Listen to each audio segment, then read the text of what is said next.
Hello everybody, Ranger Mark Mello with the Blackstone River Valley National Historical Park welcoming you to our 18th Ranger Chat. This week we have some exciting news to share. We have now begun staffing an outdoor visitor center at the Blackstone River State Park. So we're down at the Kelly House Barn, which is a nice open, well-ventilated building. And we are there Thursday through Sunday, 11 a.m. to 3 p.m. So if you're out in the valley and would like to stop by and visit with us, we are there. So that's really exciting, and we're looking forward to continuing that in the weeks upcoming. Today marks a very important anniversary, as it's the 100th anniversary of the ratification by the final state required. 36 states needed to ratify the amendment, and on this date, the last state officially ratified the 19th Amendment, which of course granted women suffrage, granted women the right to vote. And so today we're going to focus in on a little bit of the connection that we have here in the Blackstone Valley. Now, in weeks prior, we talk a lot about Elizabeth Buffum Chase, Abby Foster Kelly, other noted women activists in the valley. But this week I want to bring you a story of a woman who has been largely forgotten in history. And that is the story of Sara MacCormack Algeo. Born on June 13, 1876, in Cohasset, Massachusetts, Sara Louisa MacCormack was the youngest of 5 children. The daughter of Scottish and North Irish immigrants, she graduated from Boston University and moved to Cranston, Rhode Island, where she began teaching at the high school in 1899. Sara was forced to give up her teaching career in 1907 after she married her husband, James Walker Algeo.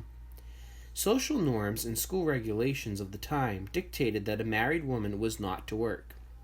This barrier, which barred many women from achieving success and personal freedom, provided Sara with a great opportunity. She would seize the opportunity of married life to become one of the leading and most vocal members of the women's suffrage movement in Rhode Island.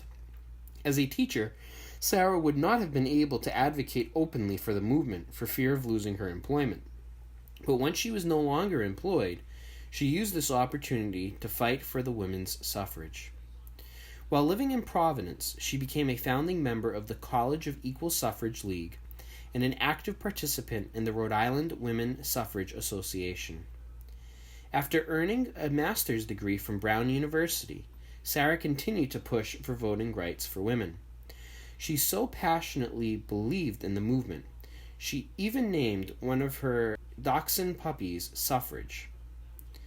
Unlike many of her predecessors in the women's suffrage movement, Sara lived to see the passage of the 19th Amendment.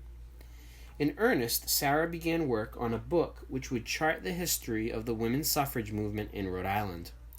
Published in 1925, her book entitled The Story of the Sub-Pioneer still serves as one of the most complete histories on women's suffrage in Rhode Island.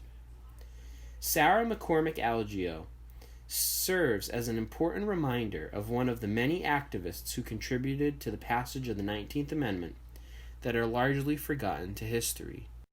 Truly awesome story and an important reminder of the struggle for women to gain the right to vote.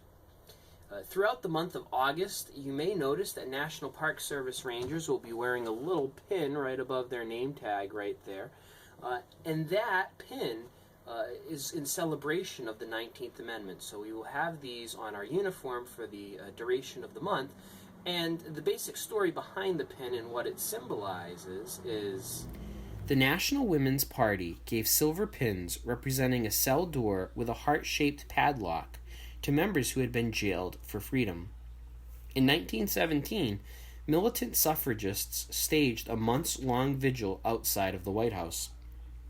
Tolerated at first, the picketers drew increased criticism after the United States entered World War I. More than 90 women were arrested for obstructing traffic and sent to prison, where they suffered mistreatment and waged hunger strikes. The publicity helped put pressure on Congress to consider a suffrage amendment.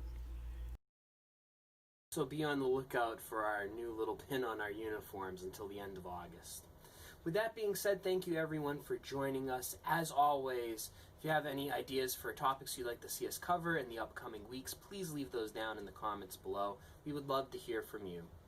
Stay safe, stay healthy, and we'll see you out there along the Blackstone really soon.